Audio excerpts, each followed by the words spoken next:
Hey, it's Nick here, and happy 2021. You survived 2020. This is going to be an absolutely kick-ass year. I hope you're as stoked as I am.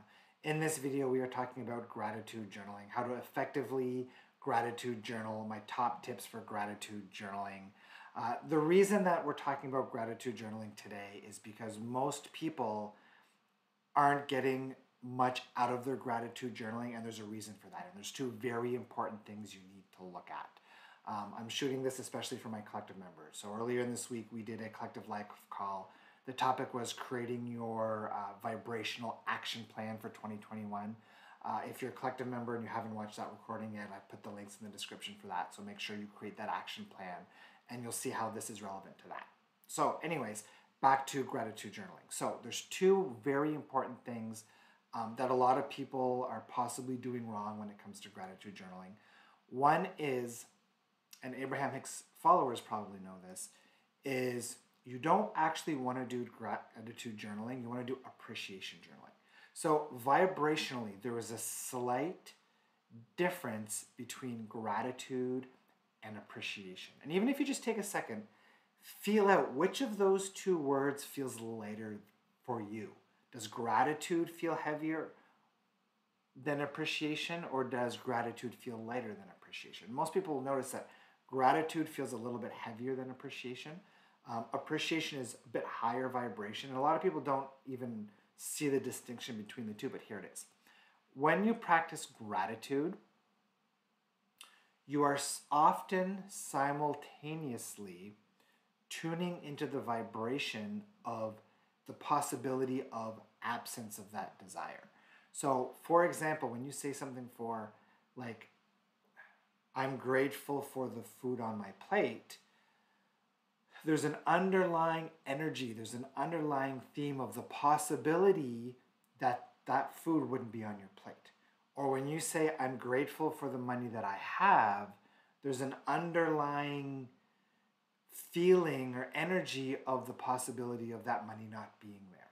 So when you do gratitude work, not all the times, but frequently, you're simultaneously tuning into the vibration of absence of those things, which is something that obviously you don't want to do when you're doing vibrational work. And appreciation doesn't do that. With appreciation, you're just busy appreciating. You're tuning into the goodness of that thing.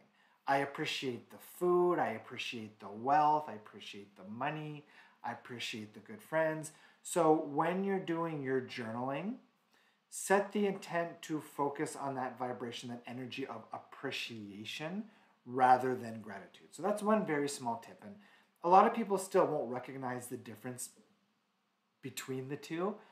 That's okay. It's still having a big vibrational difference when you're doing that exercise. So that's tip number one. Now my second tip, and this is the most important one that most people aren't doing that you need to do. So what you need to understand is that the universe isn't responding to what you're writing down. So a lot of people, when they gratitude or appreciate journal, they start making a list. Right? They're just writing all the things down that they can think of that they appreciate. The universe isn't responding to what you write down. The universe responds to the energy you put in motions, emotions. They're responding to your emotions and your feeling. If you're not embodying that appreciation, if you're not tuning into that appreciation, if you're not feeling the appreciation, it's not creating that energetic impact that you're looking for. So what I do is every time I write down something that I appreciate, I take a minimum of 10 seconds to tune in and feel that feeling of appreciation for that thing I wrote down for at least 10 seconds before moving on to the next thing. Typically, I tune in for about 25 to 30 seconds before moving on to the next thing. That's what I would recommend, sometimes even up to a minute, right? The amount of time, I mean, obviously the longer you spend tuning into that feeling, the better. And the key thing is, don't just rush through your list to write as many things down as quickly as possible. Write something down, spend 30 seconds, 60 seconds tuning into that feeling, then move to the next one. Doing the process in that way is going to be much, much, much more effective than just writing a bunch of shit down, right?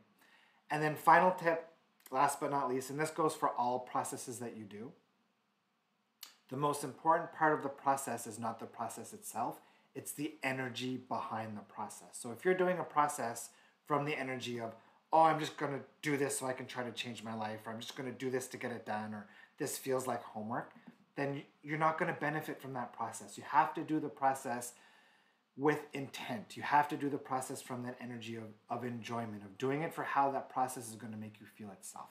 So those are my top tips for how to make sure you're effectively gratitude journaling.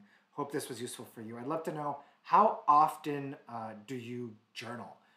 Drop a comment. Let me know, do you journal once a week, every day? And what are you going to do to make sure that you're living the most amazing 2021 possible? Are you implementing that vibrational action plan if you're in the collective?